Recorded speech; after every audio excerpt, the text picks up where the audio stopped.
우리에게 잘 알려진 애굽의 10가지 재앙에 관한 이야기를 시작하는 장이 출애굽기 7장입니다. 하나님께서는 이스라엘을 구원해 내시기로 계획을 하셨습니다.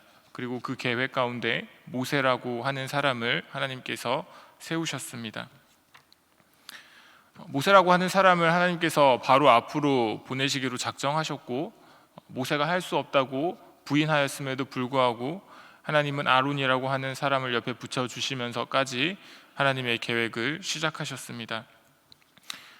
모세를 통하여서 하나님의 표징과 이적을 애굽에서 많이 행할 것이라고 모세에게 그렇게 미리 말씀하시면서, 또 동시에 하나님께서 바로의 마음을 완악하게 하실 것에 관하여도 미리 말씀해 주셨습니다. 그것이 오늘 본문인 출애굽기 7장 4절 앞에 3절에 기록되어 있습니다. 출애굽기 7장 3절을 보면 하나님의 표징과 이적을 애굽에서 많이 행할 것이고 동시에 바로의 마음을 완악하게 할 것이라고 기록되어 있습니다. 모세를 통해서 이렇게 이적을 행하더라도 바로가 말을 듣지 않게 될 것인데, 그때 하나님이 애굽을 심판하실 것이고 이스라엘을 결국에는 인도하여 낼 것이다 라고 약속을 하고 계시는 것이죠. 그리고 그때 애굽 사람이 여호와 하나님을 알게 될 것이다 라고도 하나님께서 말씀하셨습니다.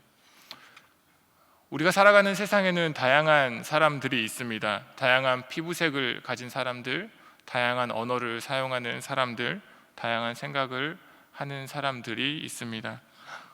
이렇게 세상에는 정말 다양한 사람들이 존재하고, 이렇게 다양한 사람들을 세상에서는 여러 가지 기준으로 분류를 하기도 합니다. 저는 이 세상의 사람들을 두 가지로 분류합니다. 하나는 하나님을 믿는 사람들이고, 다른 하나는 하나님을 믿지 않는 사람들이 그것입니다.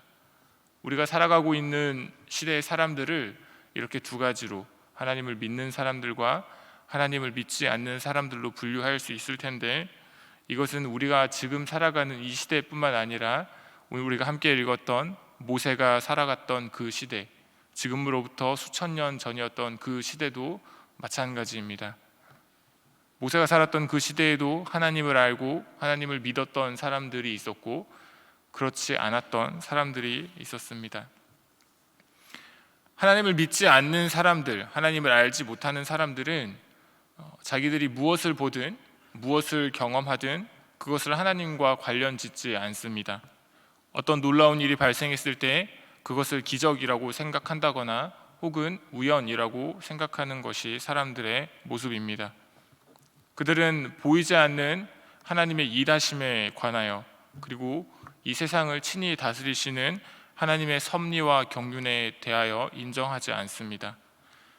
하지만 하나님을 믿는 사람들, 그러니까 성도는 하나님이 보이지 않더라도 하나님의 존재를 믿습니다. 여전히 이 세상을 하나님께서 친히 다스리고 계시다라고 하는 그 사실을 믿는 사람들이 성도이고, 우주의 질서가 하나님이 정하신 질서이며 모든 생명의 주관자가 하나님이시다라고 믿는 사람들이 성도입니다. 오늘자 날주 누가복음 10장 말씀을 함께 보겠습니다. 오늘자 날주 누가복음 10장 22절, 23절, 누가복음 10장 22절과 23절 두 절의 말씀을 같이 보겠습니다. 누가복음 10장 22절, 23절 두 절의 말씀입니다. 우리 말씀을 같이 읽겠습니다. 내 아버지께서 모든 것을 내게 주셨으니 아버지 외에는 아들이 누구인지 아는 자가 없고, 아들과 또 아들의 소원대로 계시를 받는 자 외에는 아버지가 누구인지 아는 자가 없나이다 하시고, 제자들을 돌아보시며 조용히 이르시되 너희가 보는 것을 보는 눈은 복이 있도다. 세상 사람들은 예수님께서 하나님의 아들이심을 알지 못할 것이다, 알지 못한다라고 말씀하시는 장면입니다. 오늘 우리가 함께 읽었던 이 누가복음 10장 말씀에 따르면 주님께서 무엇라고 말씀하시냐면, 예수님의 소원대로 계시를 받는 자가 하나님 아버지가 누구인지 알 수 있다라는 것입니다. 그리고 제자들처럼 하나님의 일하심을 믿는 사람들, 하나님의 일하심을 보는 사람들, 다시 말해 하나님의 존재를 믿을 뿐 아니라 하나님의 일하심에 관하여도 믿는 사람들에 대하여 복이 있도다라고 예수님께서 말씀하셨습니다. 누가복음 10장 23절에서 복이 있도다 이렇게 말씀하고 계십니다. 그렇습니다. 성도에게 복이 있다면 그것은 하나님을 믿을 수 있다라는 은혜입니다. 눈에 보이지 않지만, 우리의 손에 잡히지 않지만, 우리의 감각으로 느껴지지 않지만, 그럼에도 하나님이 살아 계시다라고 하는 하나님의 존재를 믿을 수 있다는 것, 그것이 은혜이고 복이라고 하는 사실을 성경에서 기록해 주고 있습니다. 세상 사람들은 눈에 보이는 것을 믿습니다. 그리고 세상을 움직이는 힘이 돈에 있는 것처럼 보이기 때문에 돈을 믿습니다. 돈이 세상을 움직이고 돈이 많으면 많은 것을 거느리고 많은 것을 다스릴 수 있다라고 생각하고 그렇게 믿는 것입니다. 그러나 성도는 그렇지 않다는 것을 알고 있고 그렇지 않다고 믿습니다. 돈의 힘도 결국에는 유한하고 돈이 해결할 수 없다는 것이, 이 세상에 없는 것이 이 세상에 존재한다는 것을 성도는 알고 있고 또 믿습니다. 왜냐하면 돈을 포함하여 세상에 존재하는 모든 것은 하나님에게서로부터 나왔다라는 것을 알기 때문입니다. 사도 바울도 이에 관하여 분명히 메시지를 전하여 주고 있는데요, 우리 오늘 자달주 성경 말씀 한 장 더 보겠습니다. 고린도전서 11장 11절과 12절 두 절의 말씀입니다. 고린도전서 11장 11절과 12절 두 절의 말씀을 같이 보겠습니다. 오늘 자날주 고린도전서 11장 11절과 12절 두 절의 말씀. 이 세상에 존재하는 모든 것이 하나님으로부터 비롯되었다라고 하는 사도 바울의 메시지입니다. 우리 이 말씀을 같이 읽겠습니다. 그러나 주 안에는 남자 없이 여자만 있지 않고 여자 없이 남자만 있지 아니하니라. 이는 여자가 남자에게서 난 것 같이 남자도 여자로 말미암아 났음이라. 그리고 모든 것은 하나님에게서 났느니라. 아멘. 사도 바울은 고린도전서 11장 12절의 끝부분을 기록하면서 모든 것은 하나님에게서 났느니라 라고 기록하고 있습니다.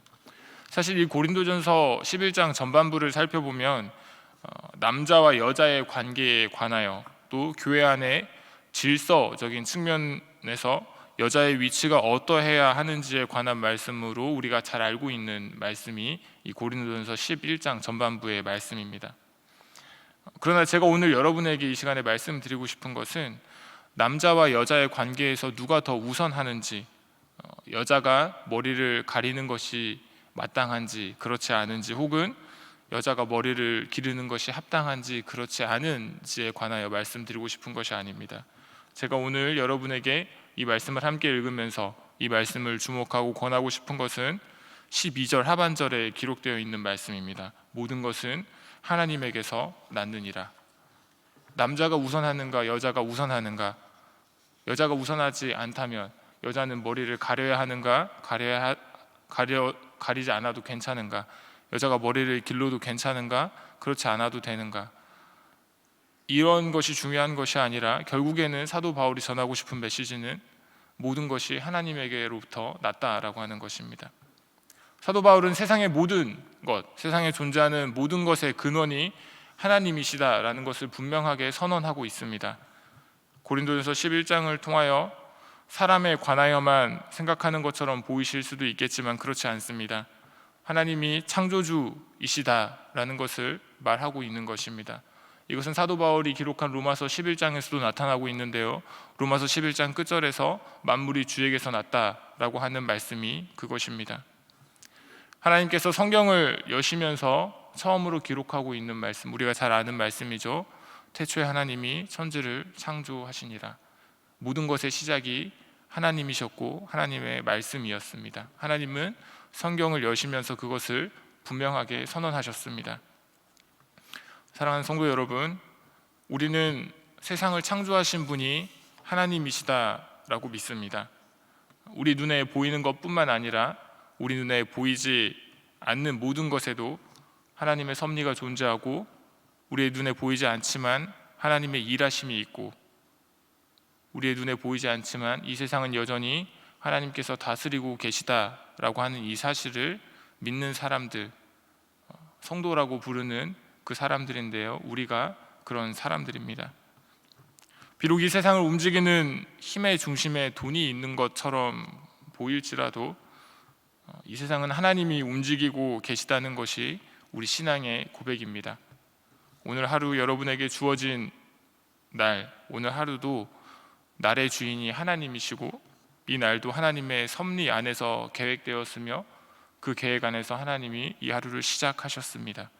하루를 살아가시는 동안 우리에게 주어지는 수많은 일들이 있을 것이고, 또 마주하게 되는 수많은 사람들이 있을 것이고, 그 사람들과의 여러 가지 일이 분명히 있을 터인데, 그 모든 것이 하나님의 다스리심 안에 있다는 것을, 창조주이신 그 하나님께서 오늘 나의 인생에서도 여전히 개입하시고 나의 하루를 다스리고 계시다라고 하는 사실을 믿음으로 오늘 하루도 주 안에서 승리하시는 해림의 모든 성도님들이 되시기를 축복합니다.